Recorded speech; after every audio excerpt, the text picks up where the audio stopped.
सीताराम कारखान्यावर केलं होतं. काल 1-2 तासात आपल्याला दर मिळाला, परंतु आजचं आंदोलन वेगळं झालं. आज सकाळी 11:30 वाजता जाऊन आम्ही तिथं बसलो होतो. मला वाटतं दराचा विषय 8:20 मिटला. म्हणजे 11:30 ते 8 वाजेपर्यंत तिथं बसलेल्या सगळ्या सहकार्यांचं मी पहिल्यांदा अभिनंदन करतो. तिथं काय आम्ही कुठल्या कट्ट्यावर बसलो नव्हतो, डायरेक्ट गव्हाणीत उतरून बसलो होतो. आणि तिथनं आम्ही 8-9 तास किंचित सुद्धा हललो नाही. आणि गव्हाणीतली अवस्था अशी होती, आमच्या सगळ्यांचं घसं बसल्यात.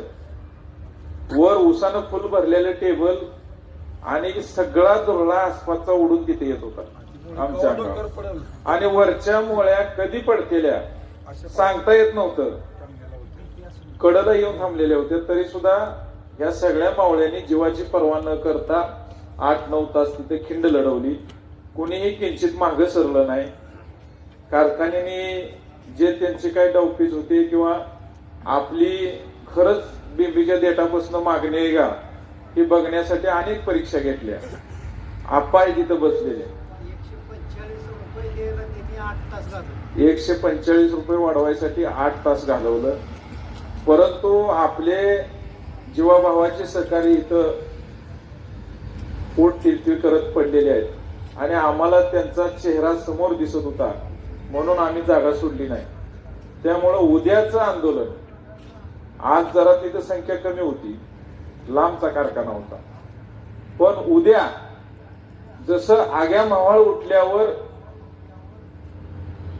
असतंय तसं आग्या मावळाच्या माश्यासारखी माणसं त्या कारखान्या विठ्ठलवर दिसली पाहिजे. आज सगळ्यांनी आम्हाला टार्गेट केलं, वेगवेगळ्या गोष्टी बोलले, पण आम्ही काय त्या गोष्टीवर कुणाचा राग मानत नाही, मानणार नाही. कारण आम्ही रिझल्ट काढणारी माणसं आहेत. आम्ही राजीनामा देऊन स्टंट करत बसलो असतो तर मराठा आरक्षण आंदोलनात अनेक आमदारांनी राजीनामा दिले, काय झालं का कुणाचं? त्यामुळं आम्हाला स्टंट करायचा नाही, आम्हाला रिझल्ट काढायचा आहे. कारण आमच्या जीवाभावाची माणसं इथं जीवाची बाजी लावून आडवी झालेली आहेत आणि हे लवकरात लवकर आपल्याला संपवायचं आहे. त्यामुळं गावागावातल्या सगळ्या लोकांना आता इथं गेल्यानंतर फोन करा आणि सगळ्यांनी उद्या कमीत कमी येताना मोटरसायकलवर 1-2 मोटरसायकल तर प्रत्येकाने घेऊन या. 4-5 लोक आली, 100-1 मोटरसायकल आल्या तर 100-500 लोक होतील. आपला दर 8-9 तासात मिटण्याऐवजी 8-9 मिनिटात मिटल आणि तिथून लगेचच आपण त्याच्या पुढे असणारा विजय शुगर कारखाना, म्हणजे उद्या एका दिवसात आपल्याला या गोष्टी आपल्या उपोषणकर्त्यांना आपल्याला त्रास द्यायचा नाही. लवकरात लवकर आपल्याला संपवावं लागणार आहे, कारण त्यांची प्रकृती ढासळती आहे आणि आपण त्यांचा अंत बघणं योग नाही.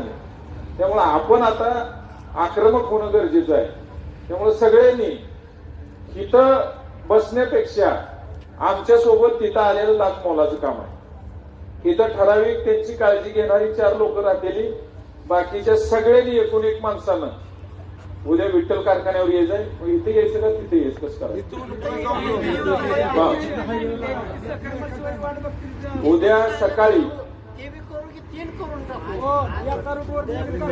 सकाळी 9-9:30 वाजेपर्यंत इथं सगळ्यांनी या. आपल्याला रोज एक कारखाना करायला वेळ नाही, यांची प्रकृती खालावत चालली आहे. उद्या आपण जेवढं काय शिल्लक आहे 2-3 कारखाना ते संपवू. सगळ्यांनी वेळ काढून या आणि उद्याचा दिवस द्या. हा सगळा प्रश्न आपण मिटवून टाकू.